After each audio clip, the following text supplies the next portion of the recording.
Today I'm in New Jersey, and today's episode of 5 Facts will be about the Rockingham Historic Site.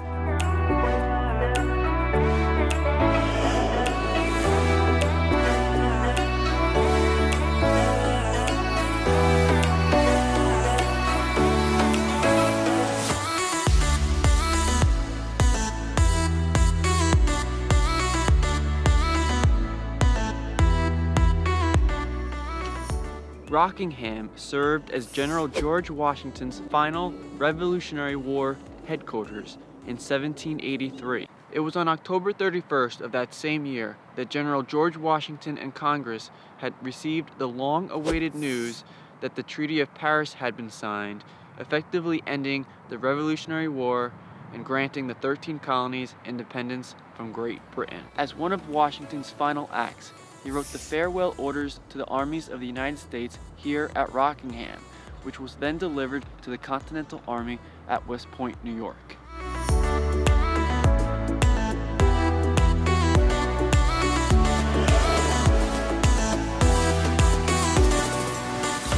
But now, let me tell you a little more about the history of the home here.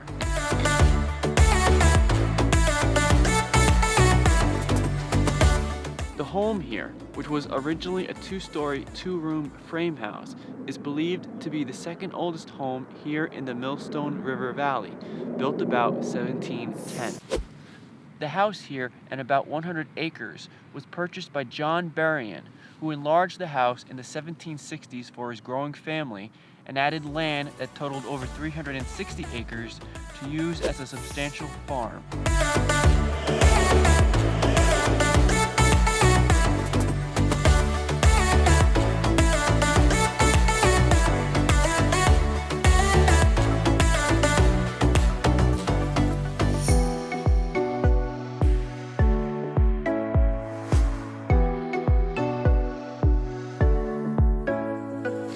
Now, it was in June of 1783 that Pennsylvania troops went into a small revolt in Philadelphia for not having received back pay for almost a year. With Congress removed to Princeton, New Jersey, they asked Washington and his men to keep the situation at bay. But when Washington was asked to return to Princeton in late July, there were few places to stay, with the only suitable home being 4 miles away, the Rockingham, which was now owned by the widow of John Berrien, Mrs. Margaret Berrien, who was living elsewhere at the time and agreed to rent the Rockingham to General Washington and his entourage.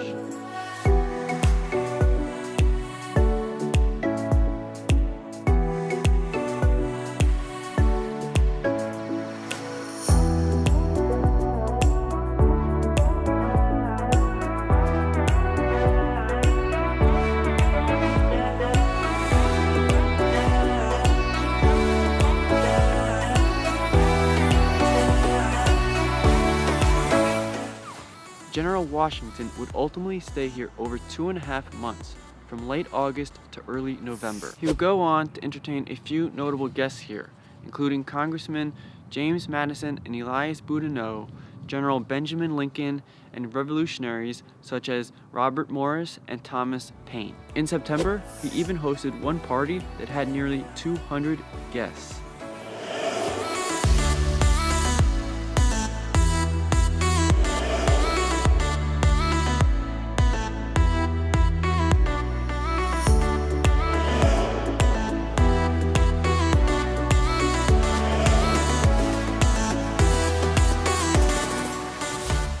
Finally, on November 10th, Washington left the farmstead and returned to New York to oversee the disbandment of the army, and eventually re-enter New York City after the evacuation of British troops in early December. His final journey home to Mount Vernon would include his formal resignation of his commission to Congress, and concluded with what he believed at the time to be his final retirement to private life.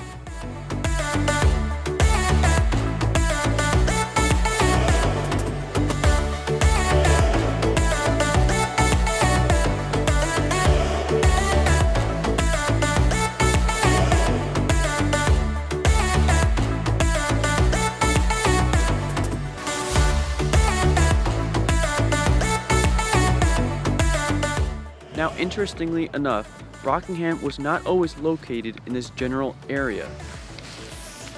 In 1896, the home was purchased by Kate McFarland and the Washington Headquarters Association, moving the home 300 yards to the east away from the advancing quarry operations. By 1935, with low funds and decreasing membership, the home and the property was deeded to the state of New Jersey. Then in 1957, the Rockingham was moved once again from further encroaching from the quarry. Finally, in 2001, the expansion of the quarry led to the Rockingham being moved for the third and hopefully final time to a much larger site along the Delaware and Raritan Canal, which is actually much larger to its original location.